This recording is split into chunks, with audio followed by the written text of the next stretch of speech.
আমাদের সামনে সুন্দর আলোচনা উপস্থাপন করেছেন আল্লাহ রাব্বুল আলামিন। নূহ আলাইহিস সালাতু ওয়াস সালামের কথা তুলে ধরেছেন। নূহ আলাইহিস সালাতু ওয়াস সালাম অনেক বড় ঘটনা, যদি বলতে চাই কমপক্ষে 3 ঘন্টা লাগবে। পয়গম্বর নূহ আলাইহিস সালাতু ওয়াস সালাম তার কলিজার টুকরা সন্তানকে আল্লাহর দিকে আহ্বান করেছেন। তিনি নৌকা তৈরি করলেন, আল্লাহর হুকুমে নৌকা তৈরি করলেন। আল্লাহ তাকে হুকুম করলেন, নূহ রে, তুমি যাদেরকে আল্লাহর দিকে আহ্বান করতেছো, তোমার জাতির লোকগুলো তোমার কথা শুনবে না। যে কয়জন ঈমান এনেছে তারা ছাড়া আর কেউ ঈমান আনবে না। নূহ আলাইহিস সালাম যখন এই কথা শুনলেন, আল্লাহর পক্ষ থেকে যখন ফয়সালা হয়ে গেল, নূহ আলাইহিস সালাম আল্লাহর কাছে বললেন, যদি অবস্থা তাই হয়, ওয়াকালা নূহুন রাব্বি লা তাজার আলাল আরদি মিনাল কাফিরিনা দাইয়ারা। আল্লাহু আকবার। আল্লাহর পয়গম্বর নূহ আলাইহিস সালাতু ওয়াস সালাম যখন বুঝতে পারলেন যে তার কথা শুনবে না, আল্লাহর পক্ষ থেকে যখন ফয়সালা হয়ে গেল, তখন পয়গম্বর নূহ আলাইহিস সালাতু ওয়াস সালাম আল্লাহকে ডাক দিয়ে বললেন, আল্লাহ যদি তাই হয় তাহলে একটা কাফেরের বাচ্চাকেও দুনিয়াতে বেঁচে রাখো না। নূহ আলাইহিস সালাম আল্লাহর কাছে বললেন। আল্লাহ বললেন, আমার পয়গম্বর, তুমি কিস্তি তৈরি করো, অনেক বড় ঘটনা, নৌকা তৈরি করো। নূহ আলাইহিস সালাম নৌকা তৈরি করলেন।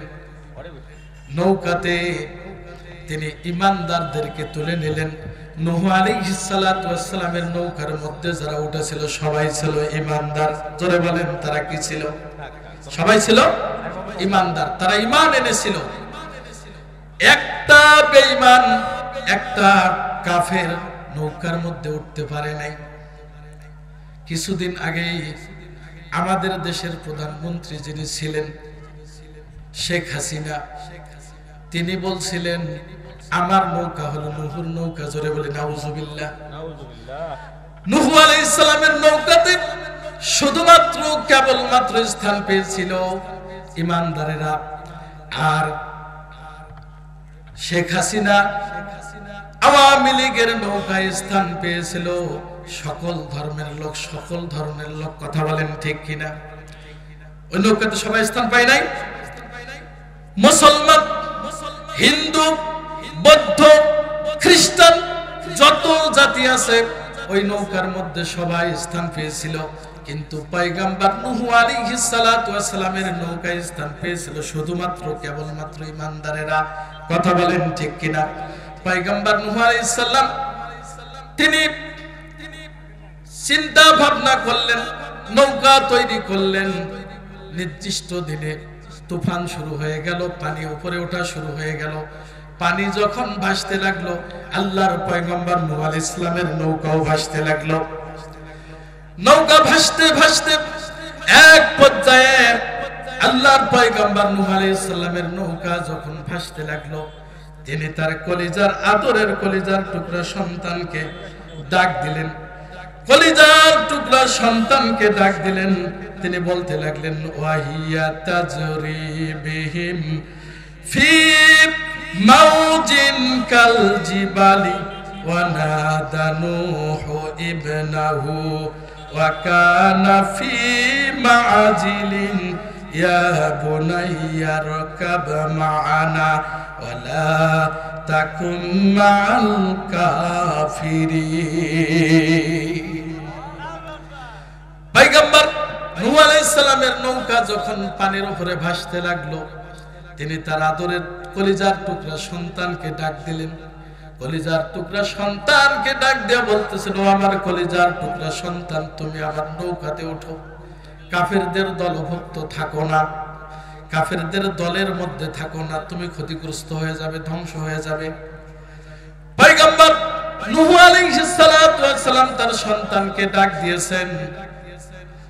এরপরে সন্তান জবাব দিয়েছে, কালা সাআওই ইলা জাবালিন ইয়াসিমুনি মিনাল মা।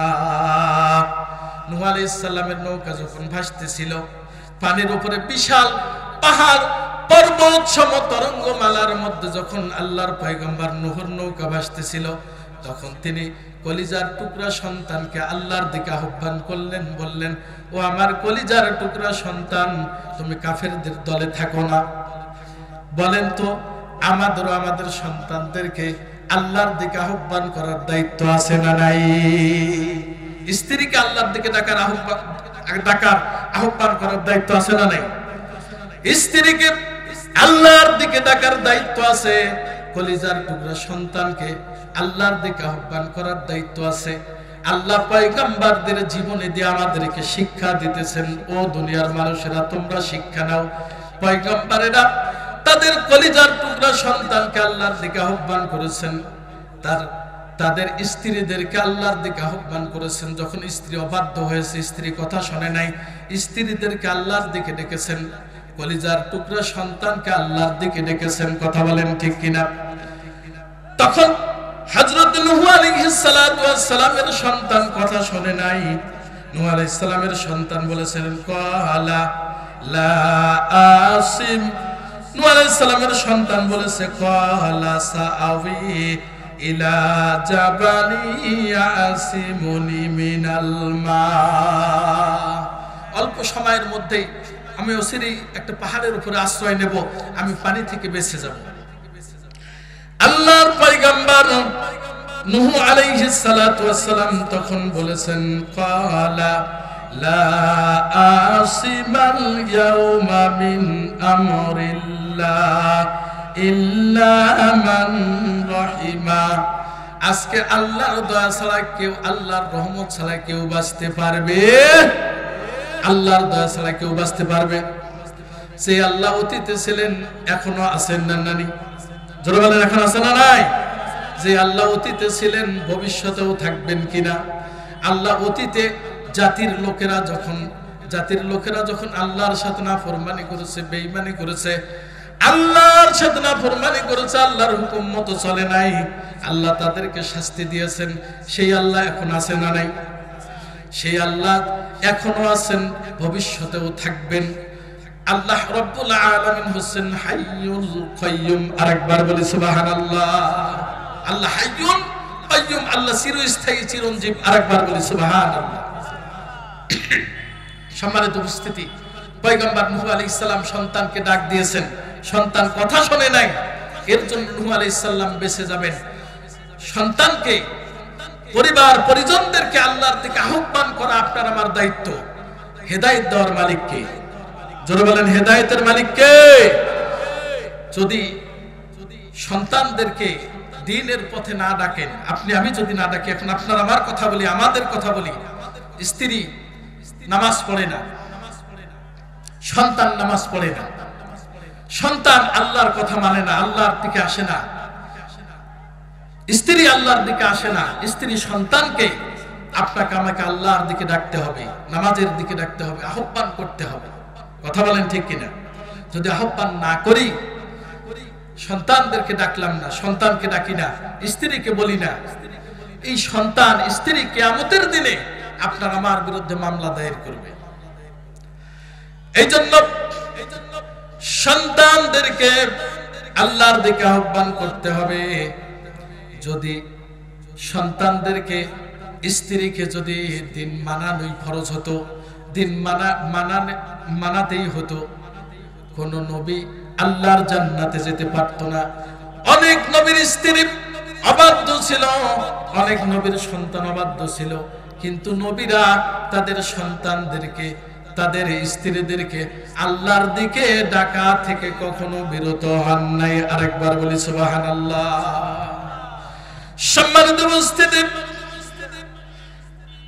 আল্লাহর একজন মুহাব্বতের বান্দা, আল্লাহর বান্দা যার নাম হলো লোকমান আলাইহিস সালাতু ওয়াস সালাম। জোরে বলেন, কি নাম বললাম? আল্লাহর বান্দা লোকমান আলাইহিস সালাতু ওয়াস সালাম।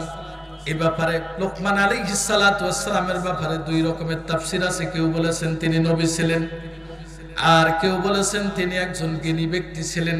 লোকমান হাকিম তিনি জ্ঞানী ব্যক্তি ছিলেন, অত্যন্ত জ্ঞান ছিল, তার জ্ঞান গর্ভ আলোচনা করতেন। আল্লাহ তাকে, মানুষটা দেখতে কালো কুষ্টি ছিল, নাকটা লম্বা ছিল, কানগুলো বড় বড় ছিল, কপালটা উঁচু ছিল, কিন্তু আল্লাহ রাব্বুল আলামিন লোকমান আলাইহিস সালাতু ওয়াস সালামকে বিশেষ জ্ঞানের অধিকারী করেছিলেন। আরেকবার বলি সুবহানাল্লাহ। তিনি যখন মাঠের মধ্যে ছাগল চড়াতেন, ছাগল নিয়ে যখন মাঠের মধ্যে যেতেন, তিনি এমন সুন্দর করে রাখালদের সামনে কথা বলতেন, রাখালটা আশ্চর্য হয়ে যেত, তার কথাগুলো তন্ময় হয়ে শুনতো। আরেকবার বলি সুবহানাল্লাহ। পয়গম্বর, কেউ বলেছেন পয়গম্বর ছিলেন, কেউ বলেছেন তিনি ছিলেন একজন জ্ঞানী ব্যক্তি। তিনি তার সন্তানকে আল্লাহর দিকে আহ্বান করেছেন।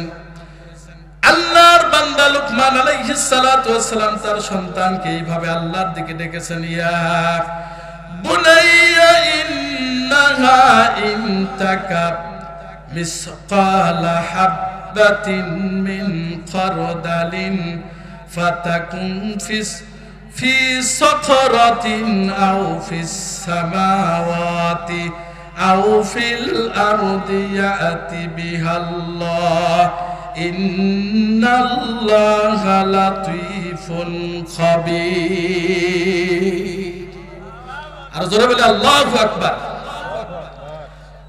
হযরত লোকমান আলাইহিস সালাতু ওয়াস সালাম সন্তানকে ডেকেছেন, সন্তানকে ডাক দিয়ে বলতেছেন, ও আমার কলিজার টুকরা সন্তান, আমার কলিজার টুকরা সন্তান, শোনো, যদি তুমি সরিষার দানা পরিমাণ একটা গুনার কাজ করো, সরিষার দানা পরিমাণ যদি গুনার কাজ করো, সেটা যদি পাথরের ভিতরেও থাকে, তুমি যদি সরিষার দানা পরিমাণ পাপ করো, গুনার কাজ করো, সেটা যদি পাথরের ভিতরে থাকে, কিংবা সেটা যদি আসমানের উপরে থাকে, আসমানে থাকে, কিংবা জমিনের নিচে থাকে, আল্লাহ রাব্বুল আলামিন সেটাকেও তোমার সামনে উপস্থিত করবেন। আরেকবার বলি সুবহানাল্লাহ।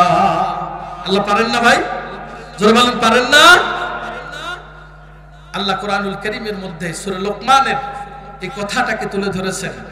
লোকমান তার সন্তানকে ডাক দিয়ে সন্তানকে লক্ষ্য করে বলছেন, ও আমার কলিজার টুকরা সন্তান, তুমি যদি সরিষার দানা পরিমাণ একটা গুনাহের কাজ করো, সেটা যদি পাথরের ভিতরে থাকে, লুকায়িত থাকে, কিংবা সেটা যদি কোথায় থাকে, আসমানে থাকে, আর সেটা যদি জমিনের শক্ত নিচেও থাকে, আল্লাহ তাআলা সেটাও তোমার সামনে হাজির করবেন।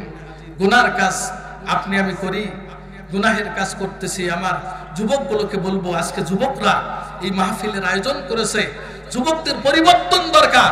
কথা বলেন ঠিক কিনা? যুবকরা যদি পরিবর্তন না হয়, যুবকদের দ্বারা ইসলামের বিজয় সুনিশ্চিত হয়েছে। কথা বলেন ঠিক কিনা? যুবকরা যখন আন্দোলন শুরু করে দিয়েছে, বাংলাদেশের সরকার আর গদিতে থাকতে পারে নাই। কথা বলেন পারছে? তাদের দ্বারা সবকিছু সম্ভব। আজকে আমি যুবকদেরকে বলতে চাই, তোমাদের যে পাওয়ার রয়েছে, যে ক্ষমতা রয়েছে, তোমরা সেই পাওয়ারকে আল্লাহর জন্য কাজে লাগাও। আজকে তোমার রুকু দেওয়ার যে ক্ষমতা রয়েছে, তুমি একজন বৃদ্ধ মানুষের দিকে তাকিয়ে দেখো, একজন বৃদ্ধ মানুষ, যুবক যেভাবে রুকু করতে পারে, একজন বৃদ্ধ মানুষ ওইভাবে রুকু করতে পারে। যুবকরা যেভাবে সিজদা করতে পারে, একজন বৃদ্ধ মানুষ ওইভাবে সিজদা করতে পারে না। আল্লাহর পয়গম্বর বললেন, তোমার যৌবন কালকে কাজে লাগাও, বৃদ্ধ হওয়ার আগেই যৌবন কালটাকে কাজে লাগাও, বয়স্ক তোমার জিন্দেগি শেষ হওয়ার আগেই। আরেকবার বলি সুবহানাল্লাহ। সম্মানিত উপস্থিতি, লোকমান আলাইহিস সালাতু ওয়াস সালাম সন্তানকে ডাক দিয়েছেন, সন্তানকে বললেন, ও কলিজার টুকরা সন্তান, ও আমার আদরের সন্তান, তোমাকে আমি এক আল্লাহর দিকে আহ্বান করতেছি, তুমি গুনার কাজ করবে না। সরিষার দানা পরিমাণ যদি গুনার কাজ করো, সেটাও আল্লাহ তোমার সামনে আনবে। আরেকবার বলি সুবহানাল্লাহ। আপনি আমি যখন গুনার কাজ করি, আপনার আমার বিরুদ্ধে নেকির কাজ করলেও চারটা বিষয় আপনার আমার জন্য সাক্ষী হয়ে যায়। যদি গুনার কাজ করি, গুনার কাজ করলেও চারটা বিষয় আপনার আমার জন্য সাক্ষী হয়ে যায়। জোরে বলেন কয়টা? আরো জোরে বলেন কয়টা? একটুখানি জিকির করি, লা ইলাহা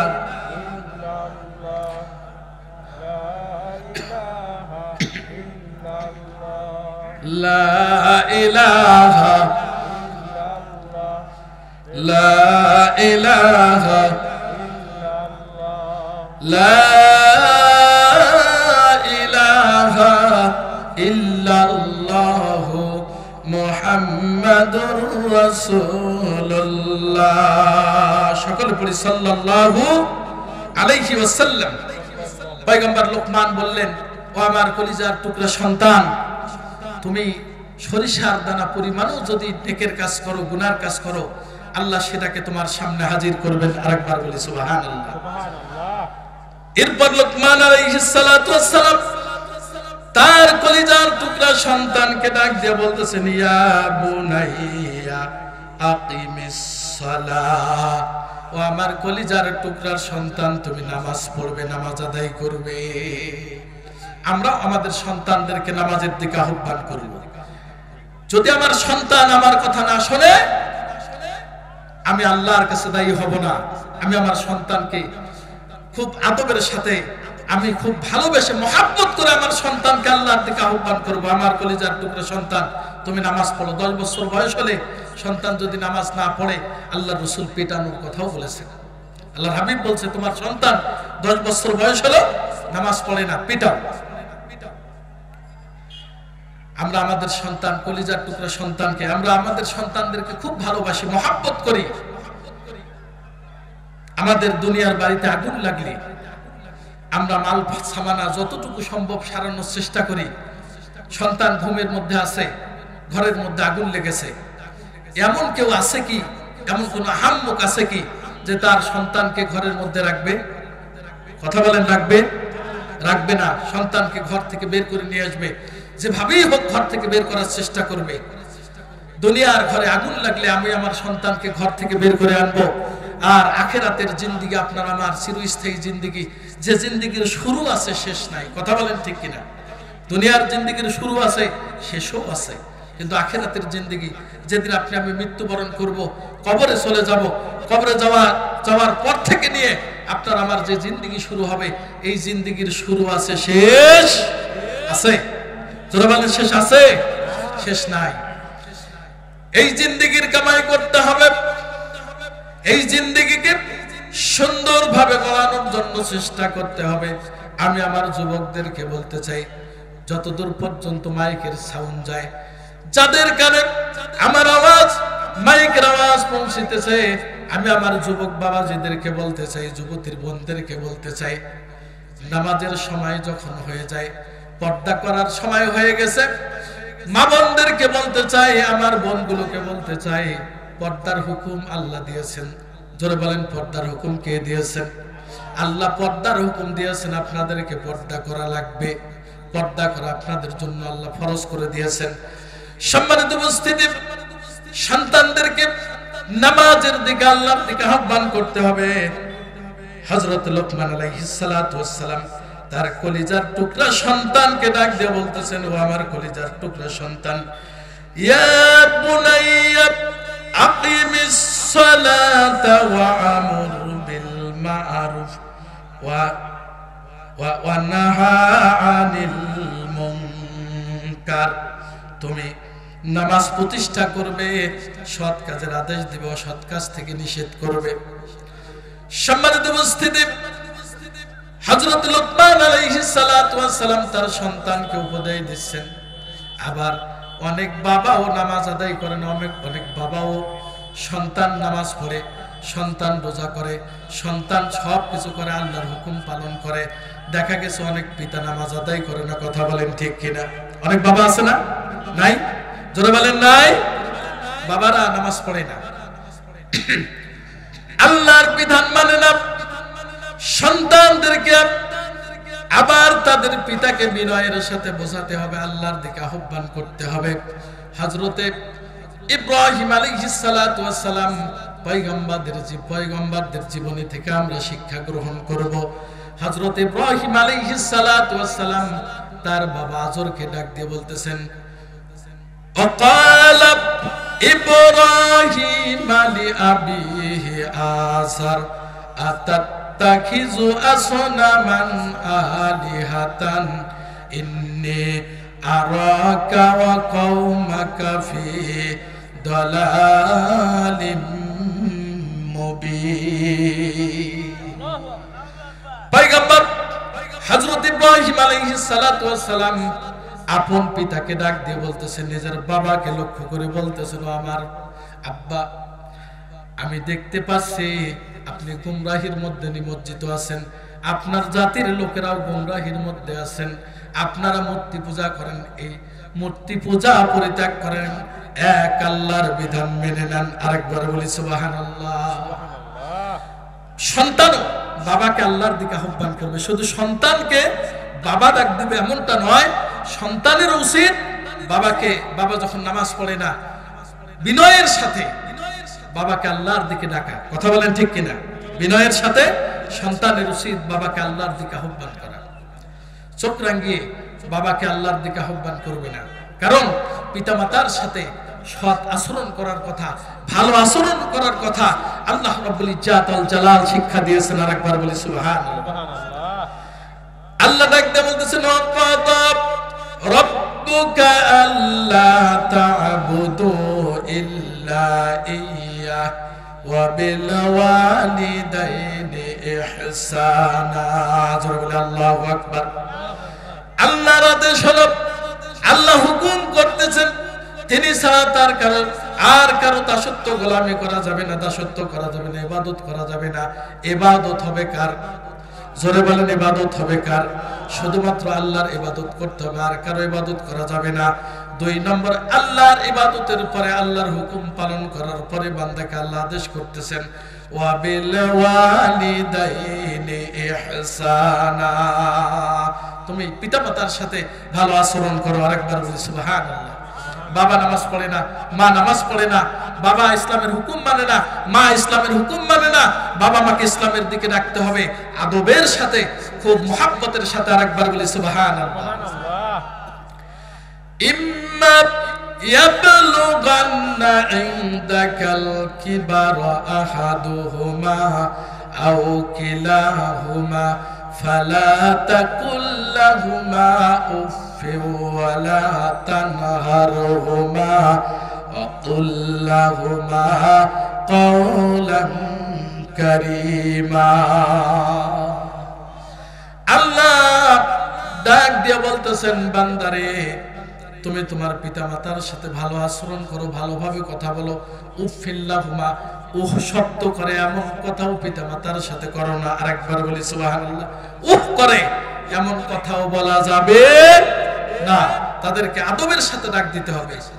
সম্মানিত উপস্থিতি, এই আয়াতে কারিমার আলোকে লুকমান আলাইহিস সালাতু ওয়াস সালাম তার সন্তানকে যে শিক্ষা দিয়েছেন, সন্তানকে ডাক দিয়ে বলতেছেন, তুমি নামাজ আদায় করো, সৎ কাজের আদেশ দাও, সৎ কাজের নিষেধ করো। তুমি যখন কোনো গুনার কাজ করো, গুনার দিকে ধাবিত হও, তখন 4টা জিনিস তোমার সাক্ষী হয়ে যায়। জোরে বলেন, কয়টা? আপনি আমি যখন কোনো কাজ করি, ভালো কাজ করি অথবা মন্দ কাজ করি, 2টার যে কোনো একটা কাজ করি না কেন, 4টা জিনিস আপনার পক্ষে বা বিপক্ষে সাক্ষী হয়ে যাবে। 1 নম্বরে, যে জমিনের উপরে আপনি নেক কাজ করলেন, ভালো কাজ করলেন, ওই জমিনটা আপনার জন্য সাক্ষী হবে। ওই জমিনটা কিয়ামতের দিন আল্লাহর সামনে আপনি কি করলেন, ভালো করলেন না মন্দ করলেন, এই কথাগুলো বলে দেবে। জমিন উকলে দেবে, জমিন তার ভেতর থেকে সব খবর বলে দেবে। আরেকবার বলি সুবহানাল্লাহ। যে জমিনের উপরে আপনি মন্দ কাজ করবেন, খারাপ কাজ করবেন, একটু ভেবে চিন্তে করবেন, কারণ জমিনটা কার? জোরে বলেন, কার? জমিন কার? আমরা কার? আমরা আল্লাহর। যদি আল্লাহর বান্দা হই, আল্লাহর বান্দি হই, আল্লাহর জমিনের উপরে যখন কোন গুনাহের কাজ করি, একটু ভেবে চিন্তে করব, কারণ এই জমিন কিয়ামতের দিন আপনার আমার পক্ষে বা বিপক্ষে সাক্ষী দেবে। যদি ভালো কাজ করি সাক্ষী দেবে, খারাপ কাজ করি সাক্ষী দেবে। কথা বলেন ঠিক কিনা? যেই জমিনের উপরে আপনি কাজ করলেন, এই জমিন আপনার সব সংবাদ বলে দেবে। আল্লাহ বলতেছেন ইয়াউমা ইযা তুহাদ্দিসু আখবারাহা বিআন্না রাব্বাকা আওহালাহা। জোরে বলে আল্লাহু আকবার। জমিন বলে দেবে, আপনার সকল খবর জমিন বলে দেবে। 2 নম্বরে, যেই অঙ্গ প্রত্যঙ্গ গুলো দিয়ে আপনি অন্যায় কাজ করলেন, খারাপ কাজ করলেন, এই অঙ্গ প্রত্যঙ্গ গুলো কিয়ামতের দিন আপনার আমার বিরুদ্ধে সাক্ষী দেবে। সূরা ইয়াসিনের মধ্যে আল্লাহ রাব্বুল আলামিন খুব সুন্দর করে জানিয়ে দিতেছেন, ও আল্লাহর বান্দাগণ, ও আল্লাহর বান্দিগণ, খুব মনোযোগ সহকারে কথাটা শোনা দরকার। আল্লাহ ডাক দিয়ে বলতেছেন, আল-ইয়াউমা নাখতিমু আলা আফওয়াহিহিম ওয়া তুকাল্লিমুনা আইদিহিম ওয়া তাশহাদু আরজুলুহুম বিমা কানু ইয়াকসিবুন। কিয়ামতের দিন আপনার আমার জবানকে আল্লাহ পাক সেলাই করে দেবেন, সিল মোহর মেরে দেবেন জবানের উপরে। জবানের উপরে আল্লাহ সিল মোহর যখন এঁটে দিবেন, হ্যাঁ সমস্যা নেই, লোকজন তো শুনতেছে ওয়াজ, কিন্তু যদি স্টেজের ভিতরে না আসে এর জন্য দায়ী তো মাহফিল কর্তৃপক্ষ নয়, যিনি বক্তা, যিনি ওয়াজ করতেছেন, যিনি কথা বলতেছেন তিনিও নন, হেদায়েত দেওয়ার মালিক আমি শুরুতেই বলছি কে? এই প্যান্ডেলের ভিতরে ঢুকলে আপনার আমার জন্য সওয়াব হবে। কথা বলেন ঠিক কিনা?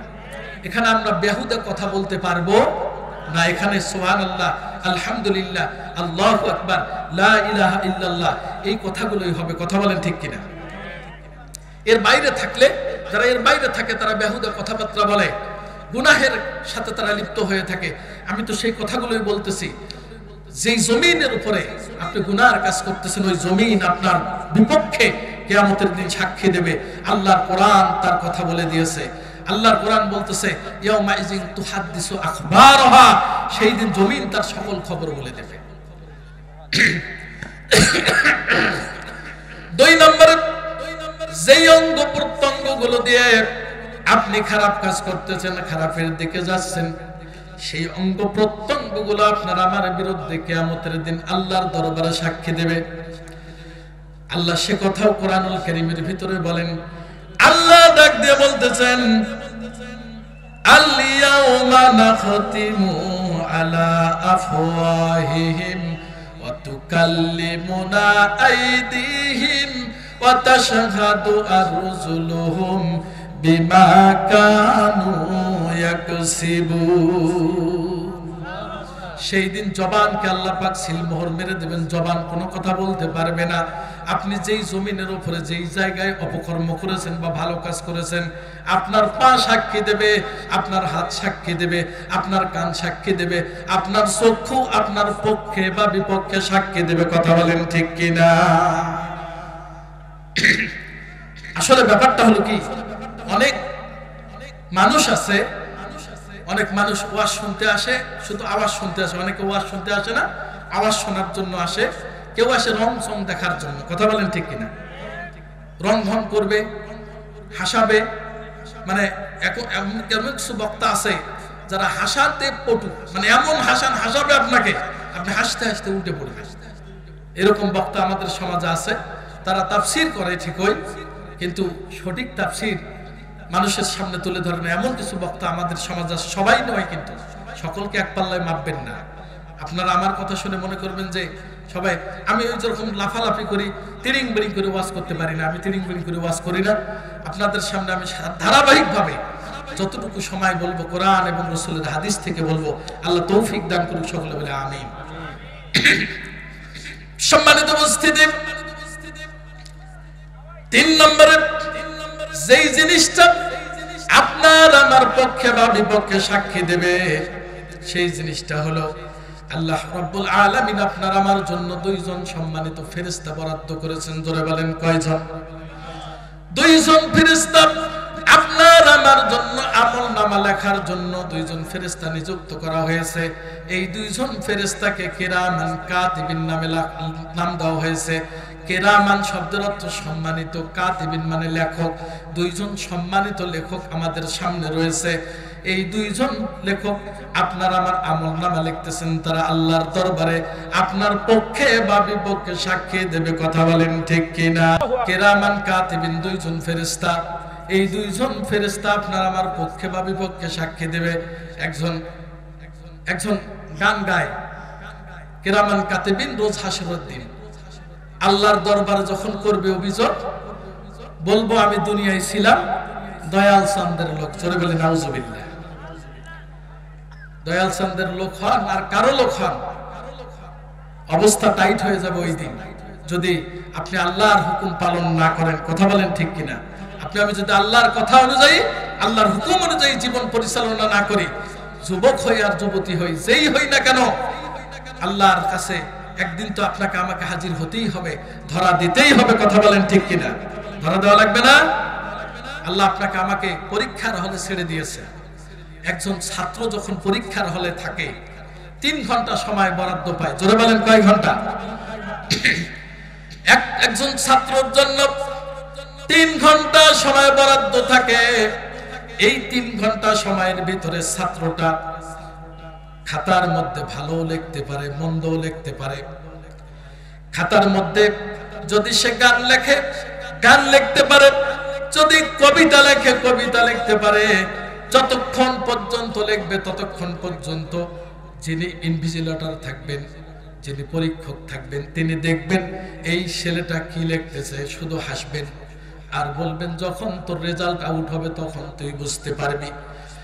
কিংবা কোন কক্ষ পরিদর্শক যদি তাকে সাবধান করে দেয়, বলে তুমি কেন এরকম গান লিখতেছো, কেন কবিতা লিখতেছো, তখন ওই যুবক বা ওই ছেলেটা বা ওই মেয়েটা যদি বলে 3 ঘন্টা সময় পেয়েছে, এই 3 ঘন্টার ভিতরে আমার মন চাই যা তা লিখবো, ইনভিজিলেটর কক্ষ পরিদর্শক বলবেন লেখো, তোমার মন যা চায় তুমি তাই লেখো, পরীক্ষায় তুমি আন্ডা পাবা, আন্ডা। কথা বলেন ঠিক কিনা? পরীক্ষায় তুমি কল্লা পাবা, আন্ডা পাবা। পরীক্ষার ফলাফল কিন্তু একদিন আপনার আমার সামনে আসবে। পরীক্ষায় অবশ্যই আপনাকে আমাকে কামিয়াবি হতে হবে। এই দুনিয়ায় পরীক্ষার হল, এই পরীক্ষার হল থেকে আপনাকে আমাকে অবশ্যই আপনাকে আমাকে চলে যেতে হবে, একদিন এই দুনিয়া থেকে বিদায় হতে হবে। একজন আশিক বান্দা খুব সুন্দর করে কবিতা আবৃত্তি করেছেন। তিনি বলতেছেন, ও দুনিয়ার মানুষেরা, এই দুনিয়াতে 4 শ্রেণীর লোক দেখা যায়। 4 শ্রেণীর লোক এই দুনিয়াতে বসবাস করে, চলাফেরা করে। 4 শ্রেণীর মানুষের ভিতরে একটা শ্রেণীর মানুষ হলো যারা সব সময় রূপচর্চা নিয়ে ব্যস্ত থাকে। কিছু লোক আছে যারা কেবলমাত্র শুধুমাত্র কেমনে উপার্জন করা যায়, হালাল হোক আর হারাম হোক, এইরকম উপার্জন নিয়ে ব্যস্ত থাকে। আর একদল লোক আছে যারা কেমনে আল্লাহ রাব্বুল আলামিনকে রাজি খুশি করা যায়, কেমনে আল্লাহর ভালোবাসা অর্জন করা যায়। বাদশাহ মালে মস্ত, মা গরিবা হালে মস্ত, খবরয়া নাজে মস্ত, আশিকা দিদারে মস্ত। জোরে বলে আল্লাহু আকবার। 4 শ্রেণীর লোক এই পৃথিবীর জমিনে দেখা যায়। সম্মানিত উপস্থিতি, আর অল্প সময়ের ভিতরে আমি শেষ করে দেব। আপনার আমার জন্য যে ফেরেশতা আল্লাহ পাক বরাদ্দ করেছেন, সেই ফেরেশতা আপনার আমার সামনে, আপনার আমার পক্ষে বা বিপক্ষে লিখবেন। কথা বলেন ঠিক কিনা? এরপরে 4 নম্বরে হলো আপনার আমার আমলনামা ডায়েরি কিন্তু আল্লাহ পাক তৈরি করতেছেন। আমলনামা ডায়েরি আপনার আমার সামনে আল্লাহ রাব্বুল আলামিন একদিন তুলে ধরবেন। কিয়ামতের দিন বান্দার সামনে তার আমলনামা ডায়েরিটা তুলে ধরবেন। বান্দাকে আল্লাহ পাক ডাক দিয়ে দিবেন, নারায়ে তাকবীর। দ্বিতীয় মেহমানের আগমন, শুভেচ্ছায় স্বাগতম। সম্মানিত উপস্থিতি, আর কয়েকটা কথা বলে শেষ করতে চাই। আপনার আমার জন্য একটা আমলনামা ডায়েরি তৈরি হতেছে। এই ডায়েরিটা কিয়ামতের দিন আপনার আমার হাতে দিয়ে দেওয়া হবে। আমার কাছে যেমন কোরআনুল কারীমটা আছে, ধরে নেন এটাই ডায়েরি। এরকম ডায়েরি আপনার আমার সামনে দিয়ে দেওয়া হবে, দিয়ে বলা হবে, বান্দারে তোমার আমল নামা তুমি নিজেই পড়ো। আল্লাহ সে কথাও কোরআনুল কারীমের ভিতরে খুব সুন্দর করে জানিয়ে দিতেছেন। আল্লাহ বলতেছেন, ইকরা কিতাবাকা কাফা বিনাফসিকাল ইয়াউম আলাইকা হাসিবা। আল্লাহু আকবার।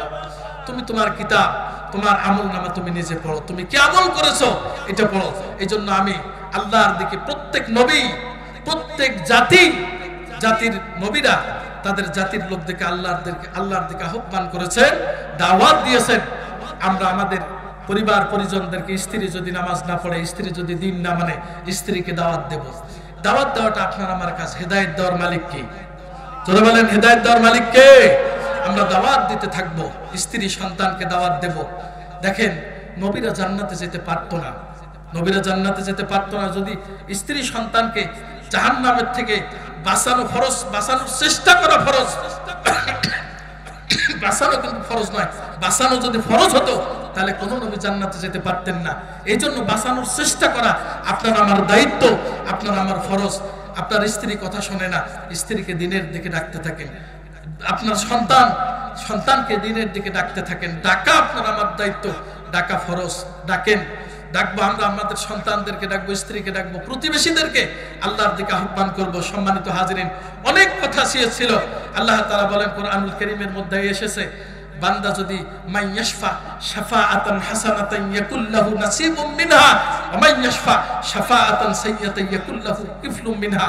কেউ যদি কোনো আল্লাহর বান্দা বা বান্দিকে নেকের দিকে ডাকে, আল্লাহর বান্দিরা, এক আল্লাহর বান্দি নামাজ পড়ে না, আর এক আল্লাহর বান্দি তাকে নামাজের দিকে আহ্বান করলো, নামাজ পড়বে।